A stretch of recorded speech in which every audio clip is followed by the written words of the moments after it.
bonbons and barista brews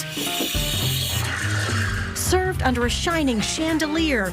You'd think you'd stumbled into a fancy city bistro, but no. This is that barn on the side of the road in Francistown.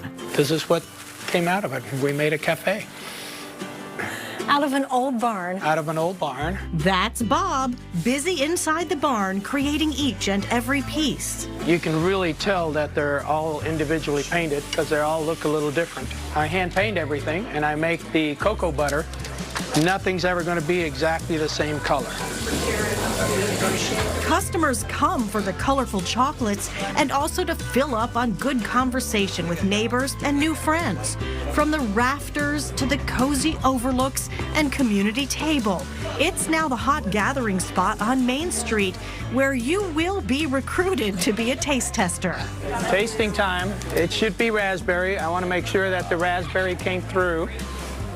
Tasting time, raspberry. Oh, this is so cute. Trying to get ready for Valentine's. The hearts are a hit. I make something, I give it to the people, and if they like it, we make it again. If they don't like it, we don't make it again. That's pretty much how it is.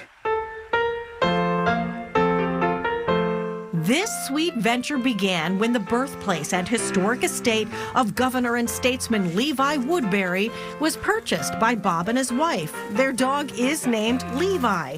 They decided to bring the barn back to life. Part of the 1787 Woodbury estate, although I think the barn came about in the earlier 1800s. And as we started it, some of our neighbors came by and asked us if we would do a cafe. So we decided we could do a cafe. A cafe, perfect for Bob, who trained to become a chocolatier as a retirement hobby. I've not been a chocolatier that long. I've studied under a French chocolatier and an Australian chocolatier. That's probably why he likes to pump Parisian music into his New Hampshire barn.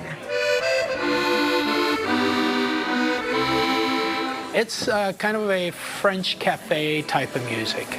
So you kind of can put yourself into a different place mentally and just kind of chill. Just sit for hours if they want to and talk and reminisce or talk about their days even or what's going on. And that's exactly what we wanted. With local artists on display, tables topped with board games, it seems to fit in just fine in history-rich Francistown.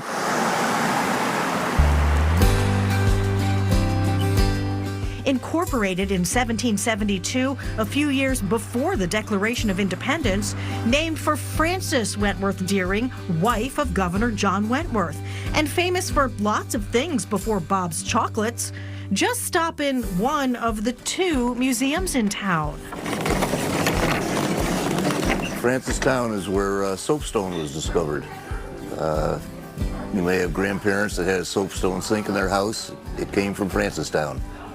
We shipped it all over the world by taking an ox cart, hauling it to Boston, and then putting it on ships, and off it went. Our other claim to fame was when they constructed the second New Hampshire Turnpike. It came through town here. Main Street was lined with stores, hotels, banks. I like to call it a quintessential New Hampshire town. We are a small town. We still have a lot of our original buildings, including the old meeting house and our town hall. You drive through the center of town, you're seeing a lot of the buildings that existed 150 years ago. You're seeing small town New Hampshire at its best. Now with its own chocolate cafe. This is how you start each chocolate. This is how I start each chocolate. Where Bob shows us how it's done. So this will be the exterior shell of the chocolate, the shiny shell. It's cocoa butter. Do a thin shell of cocoa butter. Then fill them with ganaches and the grandest flavors. And see how they all came out? Tell me again your favorites. Well, the yuzu, which is the Asian fruit. If you really want to taste a chocolate, you always go with what we call the chocolate yum, which is basically the chocolate with a chocolate ganache. That's how you judge a chocolate. Would you like me to judge a chocolate? I think you should. It looks delicious. This one is a passion fruit. Here's caramel. Isn't that good? Wow, it is. Well, I'm asking you, and you made it. It is so good, Bob. Of course it is. Sure, people do come for other treats. Look at that. That's a cookie, Bob. That's a cookie. I love it. That's Bob's giant chocolate chip cookie. Don't even think I'm not going to eat that. I'm eating that. The sweets and the savories baked by Chef Gigi. I think it feels absolutely amazing because it is bringing a fresher feel to the community here, a safe place for people to come and just enjoy being with people from the town and meeting new people. I love it. Best decision we have ever made. This is fantastic. We love the place. So, Bob, is it about Bob's Chocolates or is it about a community barn? It's about a community barn. We just needed something to label it.